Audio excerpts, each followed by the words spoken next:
Hello and welcome back to Best in UC TV. I'm your host, Heather Clancy.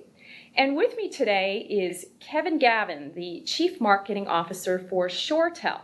Kevin, welcome to Best in UC TV. Great, Heather. Thanks for having me. Glad to be here. At the sweet spot of this whole market is really the mid-sized business, the business that wants to be bigger, that might not have all the resources to do what they want to do, that needs to have the simple stuff. So when you look at the mid-sized business prospect and your team looks at that prospect, your integrators look at that prospect, what do they say to that business, if you will, about why they should invest in this technology? What are the sort of core business benefits that a mid-sized business could really gain out of an IP telephony platform? It's really kind of ironic. It used to be that the smaller businesses were relegated to the simple, low-end, basic telephony, and larger businesses had IT shops where they would experiment and give you things like conferencing and other capabilities. And the irony of it, it's starting to flip right now, and that is that companies like ShoreTel are able to deliver fully featured, fully functional, unified communications, the IM, the conferencing, the desktop sharing, the mobility integration, and mid-sized businesses are able to afford it and implement it in some cases easier than larger businesses. So part of our story to mid-sized businesses is don't let yourself be a victim. Don't see yourself as having to suffer with an inferior communication system. Take charge. Take it as an opportunity to actually outcompete your larger competitors by using advanced communication as a secret weapon to compete as a small or mid-sized business against those larger businesses. Are you generally a replacement technology? I mean, is this I think before when we were prepping for the interview, you mentioned impending event, right? People buy telephone systems or telecommunication systems because there's an impending event. What's sort of the trigger? Why are mid-sized businesses considering you in the first place? Yeah, it used to be that when you bought a phone system, it was almost a necessary evil. It was a cost, and what you got was a desktop device. You could make and receive calls. Maybe it had voicemail, but there was very little differentiation, very little real productivity involved, and it was largely what was the cheapest solution you could come away with. And if your business phone system was still working, you weren't in the market to buy a new one. And certainly, therefore, there was that impending event, either because it got old and tired and needed to replace, or because you were growing and you grew past its capacity, you needed a new one, or maybe you expanded to multiple offices, so you needed a new phone system. So those were the impending events that used to derive the decision process.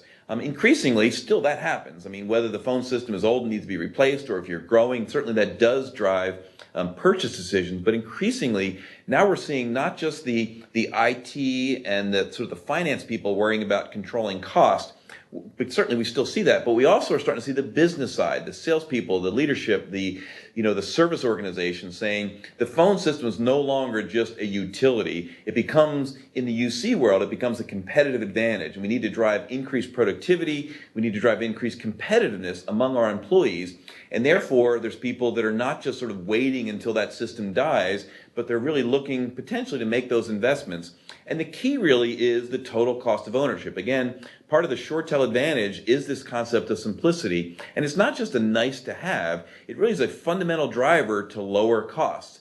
One of the drivers we're seeing people discover is that maintaining an old, aging, limping along phone system can be more expensive than buying a new one, that you can lease or get financing for a new phone system that is entirely paid for by the savings of no longer having to administer and manage that old, tired phone system that has lots of costs in terms of, paying professionals to come in and do moves, adds, and changes, and administration, and upgrades, and maintenance, that we're finding that those older, kind of tired systems really have a hidden cost that people aren't so aware of. They're paying on a monthly basis, and by investing a relatively modest amount up front, they can get tremendous ongoing savings that actually causes it to be cheaper in the long run to upgrade than it is to stick with an old, tired system.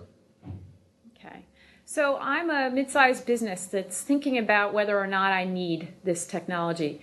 What are some of the questions I need to ask myself? And what are some of the things I need to make sure I have in place before I can make this investment?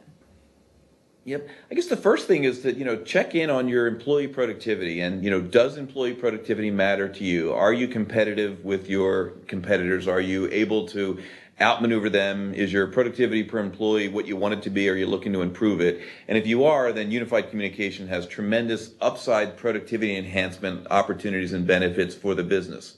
Secondly, it's look at those costs. How much am I spending per year on long distance? How much am I spending on tie lines between offices? How much am I spending on moves, adds, and changes and maintenance? And what's the true total cost of ownership of the existing PBX? And those two things really weigh heavily. And the more businesses look into that, the more they realize that it is an opportunity to go ahead and take the plunge and move from the old antiquated basic solution into an easy to use, but nonetheless much more sophisticated and productivity oriented solution that ShoreTel represents. Once you make the decision, then I think you've got to look around and say, okay, what's my WAN infrastructure look like? Right. If I want to implement mobility, what does my Wi-Fi infrastructure look like? And it doesn't really take a lot. I mean, frankly, voice over IP doesn't put a tremendous strain on the LAN WAN. We find that normal functioning LAN WANs are just fine, and that voice does not put a huge strain. So there's really not a lot of barriers. You certainly want to do your due diligence. And the other thing I think that's important is I would certainly encourage businesses to make sure they invite more than one vendor to make a proposal. We certainly would like every vendor or every customer to consider ShoreTel in their evaluation process, but we would encourage them to bring some others to the table as well. They should look at Cisco, they should look at Avaya as well as ShoreTel, and they should ask the tough questions, and they should really make sure they do the financial analysis of how easy is it versus how hard is it to administer, what's the cost over time, and they should really do that detailed financial analysis. And then finally, I think they should ask for references, and they should deeply probe those references about what has your experience been? Has the solution delivered everything you thought it was going to deliver? Were there any hidden costs you were not aware of? And again, I think when that analysis happens, we're very happy to have that analysis, and we tend to fly through the analysis with flying colors. And we have a very high win rate when customers do proper due diligence. Okay. Well, Kevin, thanks very much for your time today. I expect you folks to give me a heads up when some of those new products come out later this year. And thanks to the viewing audience. Until we meet again, I'm Heather Clancy.